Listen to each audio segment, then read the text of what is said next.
Assalamualaikum warahmatullahi wabarakatuh. Jadi di sini saya akan memaparkan tentang stimulation of adaptive immunity by innate immune response during coronavirus disease atau COVID-19. Jadi sebagai pendahuluan, penyakit coronavirus atau COVID-19 ini merupakan infeksi virus yang sangat mudah menular dan sifatnya patogen yang mana disebabkan oleh sindrom pernafasan akut coronavirus 2 atau SARS-CoV-2 yang awalnya itu muncul di daerah Wuhan, Cina, kemudian menyebar ke seluruh dunia. Nah, berdasarkan dari struktur SARS-CoV-2 ini, itu terdapat beberapa bagian, diantaranya ada nukleokapsid protein, ada envelope glikoprotein, ada RNA, ada spike protein, ada membran glikoprotein, dan ada lipid bilayer. Jadi berdasarkan dari struktur SARS-CoV-2 ini, SARS-CoV-2 itu memiliki ukuran atau diameter yang terbilang sangat kecil, yaitu berkisar antara 65 sampai 125 nanometer, yang mengandung RNA atau single strain atau untaian tunggal dengan panjang berkisar antara 26 hingga 32 kb. Nah, berdasarkan analisis secara filogenetik, ternyata SARS-CoV-2 ini berkaitan erat dengan respiratory syndrome-like bed virus atau SARS-like, yang mana itu terdapat pada kelelawar. Nah, oleh karena hal tersebut, maka kelelawar ini dapat digunakan sebagai reservoir utama. Akan tetapi, perpindahan dari kelelawar ke manusia ini masih belum diketahui bagaimana mekanismenya. Akan tetapi, untuk penyebaran dari manusia ke manusia itu dikatakan dapat menyebar secara cepat. Nah, karena percepatan dari pergerakan virus corona ini, maka menyebabkan kurang lebih 7 juta kematian yang ada di dunia. Nah, virus SARS-CoV-2 ini atau COVID-19 ini itu merupakan penyakit yang menginfeksi pada bagian atau penularannya itu ada di bagian pernafasan.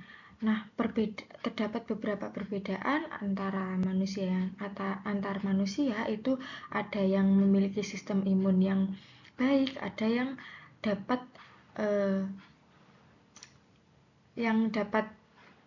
menghandle si penyakit SARS-CoV-2 ini, sehingga ada beberapa orang yang tidak memiliki gejala ataupun ada beberapa orang yang dengan bergejala ringan, ataupun terdapat beberapa orang yang hingga memiliki gejala yang akut hingga menyebabkan kematian. Nah, hal ini disebabkan karena adanya respon imun yang berbeda antara manusia yang satu dengan manusia yang lainnya.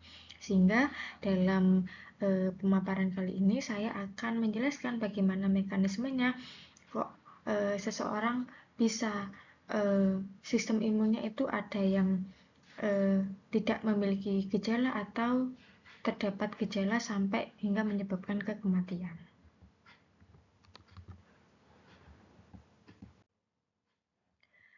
Baik, selanjutnya di sini saya akan menjelaskan bagaimana stimulasi dari adaptive immunity dari SARS-CoV-2. Jadi untuk fokusnya di sini saya akan menjelaskan bagaimana menstimulasi dari sistem kekebalan atau adaptive immune response.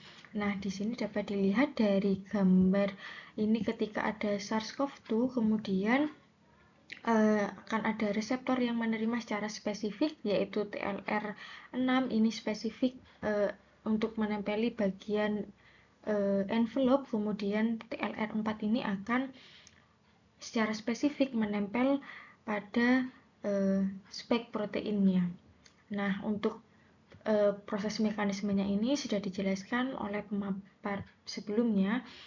Jadi di sini saya akan terfokus pada bagaimana stimulasi dari adaptive immune response. Jadi pada adaptive immune response ini sebelum adaptif maka akan awalnya dimediasi oleh innate immune response. Pada innate immune response ini itu diawali dengan adanya sekresi dari interferon. Nah, sekresi interferon ini itu akan menyebabkan atau memediasi sistem imun yang lain, yaitu ada monosit, ada makrofag, ada neutrofil, ada NK cell, ada dendritic cell. Nah, dendritic cell ini yang nantinya akan menstimulasi dari adaptive immune response. Jadi adaptive immune response ini akan distimulasi oleh dendritic cell. Jadi dapat dilihat dari dendritic cell ini nanti dia akan berikatan dengan MHC1, di mana MHC1 ini tujuannya itu untuk mengetahui atau membedakan antara sel yang sudah terinfeksi ataupun sel yang masih sehat. Jadi tujuannya dari MHC1 ini untuk mengetahui, untuk membedakan mana yang sel yang sudah terinfeksi, mana yang sehat, sehingga sel yang masih sehat ini tidak akan dihancurkan oleh dendritic cell, sehingga yang akan dihancurkan itu hanyalah sel yang memang sudah terinfeksi. Itu dilakukan oleh MHC1. Nah, MHC1 ini itu akan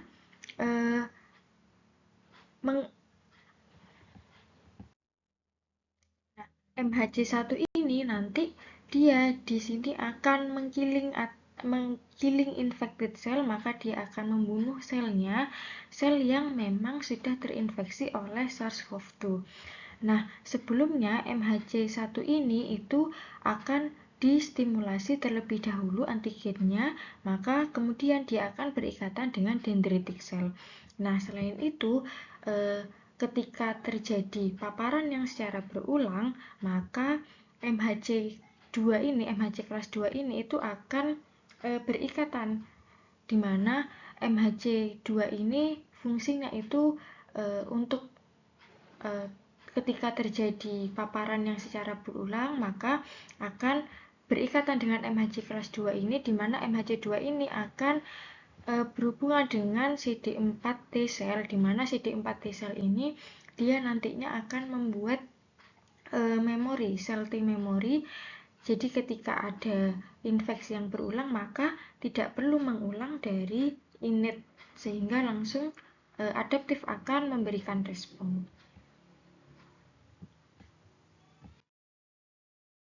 Selanjutnya saya akan menjelaskan bagaimana mekanisme dari sistem imun antara manusia yang terinfeksi dengan adanya gejala dan tidak ada gejala atau hingga menyebabkan kematian. Nah, di sini dapat dilihat dari gambar itu terdapat virus SARS-CoV-2, di mana SARS-CoV-2 ini akan dikenali oleh reseptor yang spesifik, di mana reseptor ini merupakan reseptor ACE2. Nah, seperti yang sudah dijelaskan sebelum-sebelumnya, maka akan masuk ke bagian kulit manusia, ke tubuh manusia. Selanjutnya, ini bagiannya hanya ada RNA saja yang masuk ke bagian manusia. Kemudian karena hanya ada RNA, maka dia akan melakukan replikasi dan selanjutnya akan dilakukan maturasi atau pematangan. Nah, setelah itu virus itu akan mengaktifasi dari innate imun. Nah, di mana innate imun ini nantinya akan memunculkan dari sitokin, beberapa sitokin, ini terdapat 4 sitokin, maka sitokin inilah yang nantinya akan merekrut beberapa innate imun, diantaranya ada makrofag, ada monosit, ada neutrofil. Nah, yang nantinya ini akan memunculkan sel T helper, di mana sel T helper ini juga akan memediasi sel-sel yang lain yang berfungsi sebagai imun, sehingga sel T helper ini juga akan memberikan positif feedback kepada sitokin, sehingga sitokin ini akan saling bekerja. Jadi antara sitokin dan juga sel T helper ini dia akan saling memediasi untuk menghancurkan si coronavirus ini. Nah, akan tetapi terdapat beberapa perbedaan antara manusia yang ini tanpa gejala ataupun dengan gejala yang ringan, dan juga ada dengan gejala yang akut. Jadi responnya akan berbeda-beda. Nah, yang pertama itu apabila tanpa gejala ataupun dengan gejala yang ringan, maka yang pertama itu di sini terdapat dendritic cell, di mana dendritic cell ini dia akan berikatan dengan CD8. CD8 ini antara dendritic cell dan juga CD8 ini akan distimulasi dengan MHC kelas 1, di mana MHC kelas 1 ini merupakan MHC yang memang terfokus paling awal itu untuk membedakan mana sel yang sehat, mana sel yang tidak sehat, sehingga apabila terdapat sel yang tidak sehat maka akan dihancurkan oleh dendritic cell.